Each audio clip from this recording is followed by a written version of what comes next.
Halo semua, kembali lagi bersama saya Malikul Kudus di channel Malikul Kudus. Jadi di channel ini saya bersama seseorang atau bisa kita bilang narasumber untuk melakukan wawancara kepada salah satu mahasiswa di Universitas Muhammadiyah Mataram, yang mana mahasiswa ini merupakan salah satu mahasiswa di program studi pendidikan guru sekolah dasar Fakultas Keguruan dan Ilmu Pendidikan. Jadi alasan saya untuk meliput atau mewawancarai mahasiswa ini adalah karena dia telah menerbitkan sesuatu yang mana bisa kita acungi jempol atau bisa kita bilang suatu karya yang bagus lah. Yang ada di depan saya ini kita bisa lihat ya. Ini buku karya Mahni Ilatul Rizki dan orangnya ada di samping saya sekarang. Nah, langsung saja kita wawancara ke penulisnya. Baiklah Kak Atun ya? Iya. Oke. Kak Atun coba bisa nggak perkenalkan diri atau biodatanya bagaimana gitu?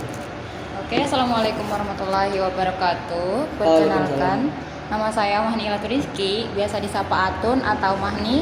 Saya mahasiswa di Prodi PGSD atau Pendidikan Guru Sekolah Dasar Fakultas Keguruan dan Ilmu Pendidikan Universitas Muhammadiyah Mataram semester 6. Mungkin kurang lebihnya seperti itu. Oke, terima kasih ya Kak Atun atas perkenalan dirinya. Baiklah, seperti yang kita lihat ya, di sini perbandingan antara saya dan Kak Atun nggak terlalu jauh sih. Kalau Kak Atun dia semester 6, saya masih semester 4. Jadi masih dibilang ya nggak jauh lah, masih beda setahun lah gitu ya. Baiklah, langsung aja ya. Ini kita lihat bersama ya. Mahasiswa kan terkenal dengan akademis yang diandalkan gitu. Jadi kalau mahasiswa minim akademis itu dipertanyakan gitu.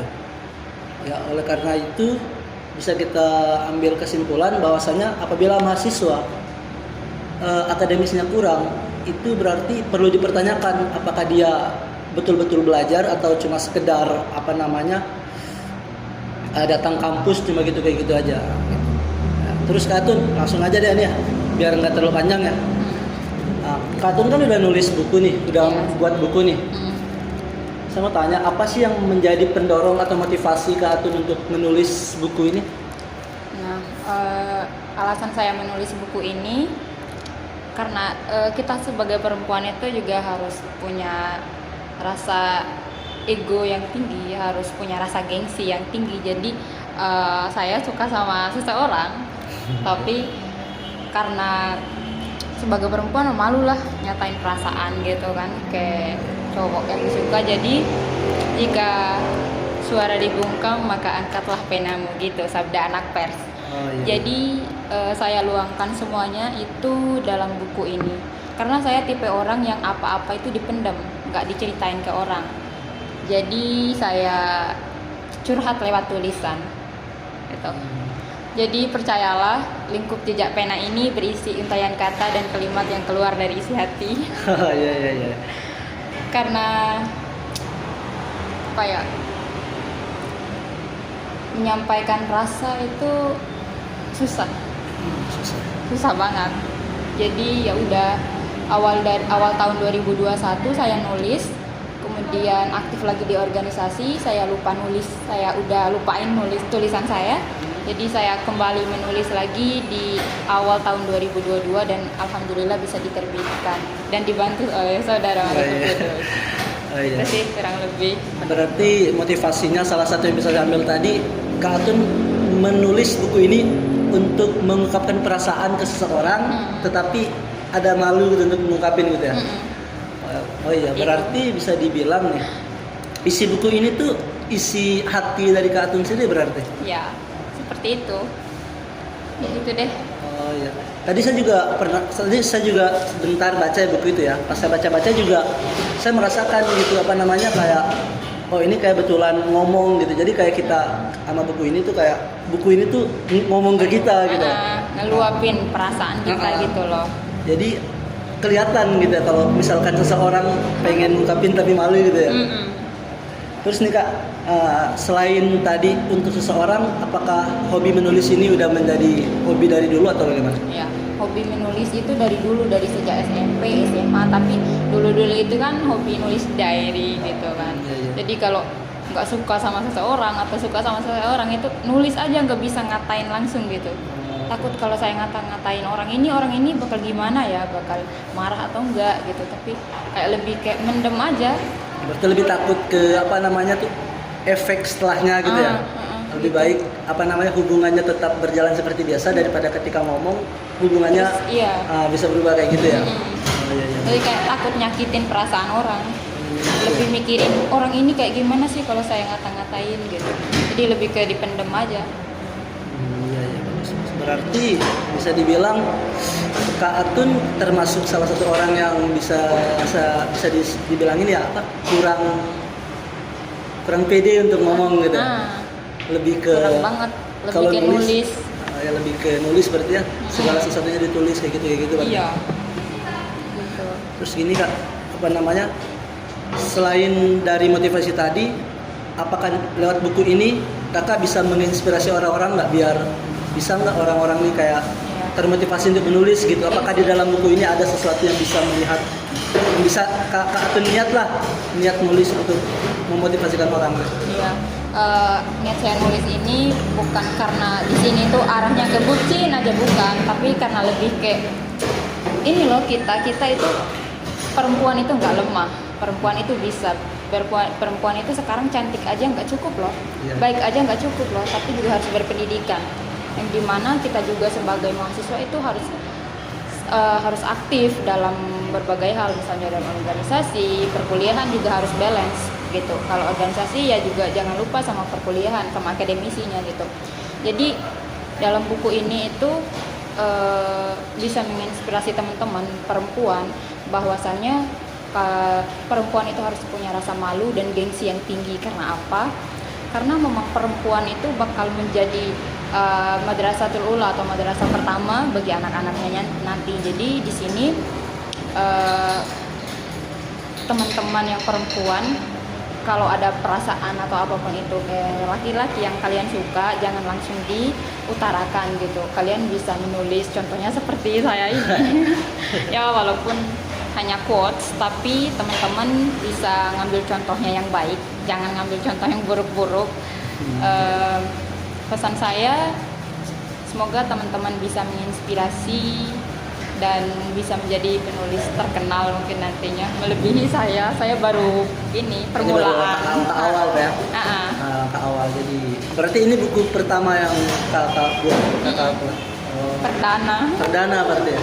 Dan isinya curhatan semua. Iya. Itu sih.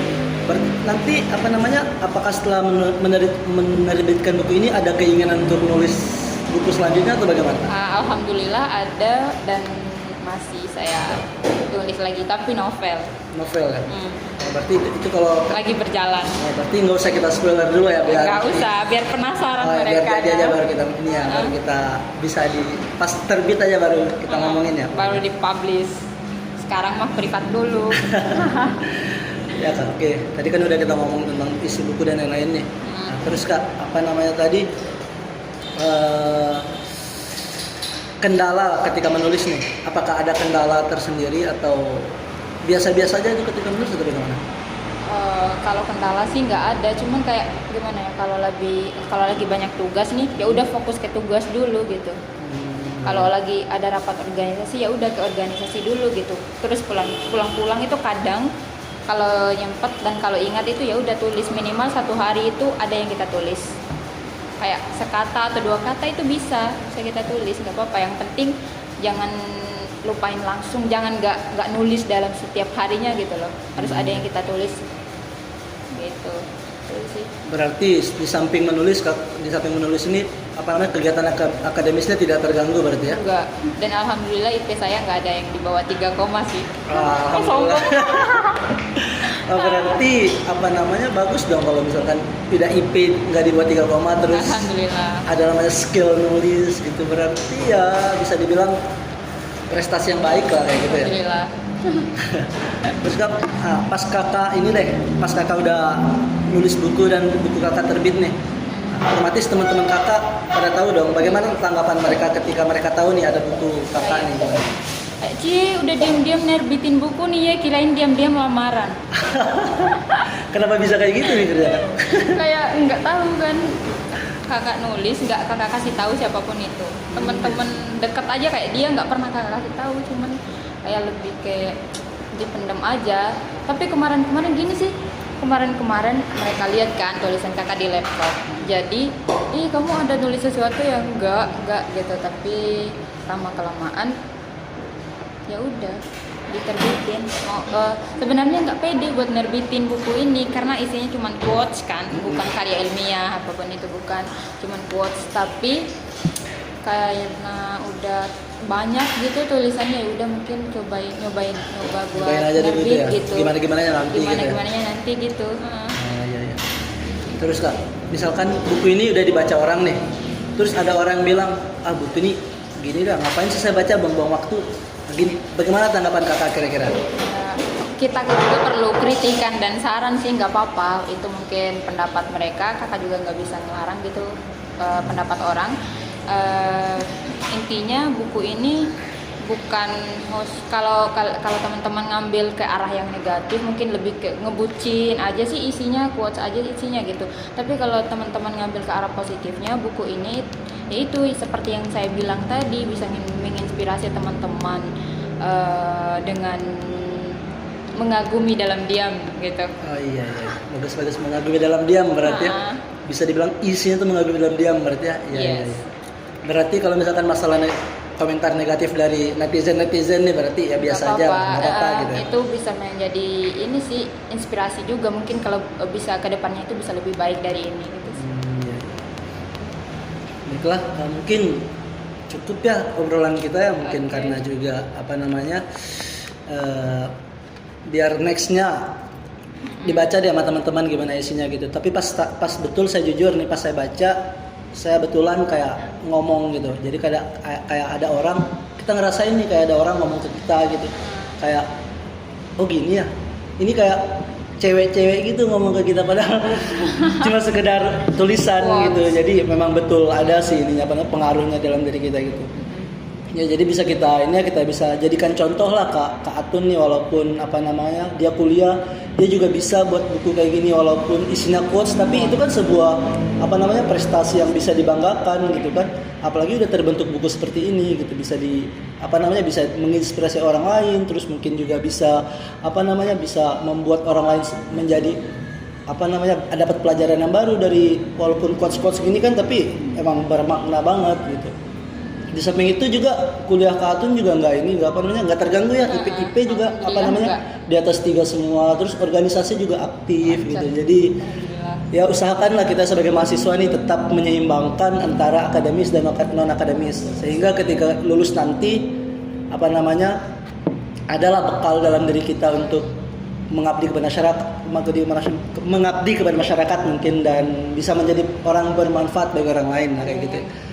Ya mungkin sekian dari kami. Saya Malikul Kudus dan saya Muniat Rizky. Sekian, wassalamualaikum warahmatullahi wabarakatuh. Terima kasih.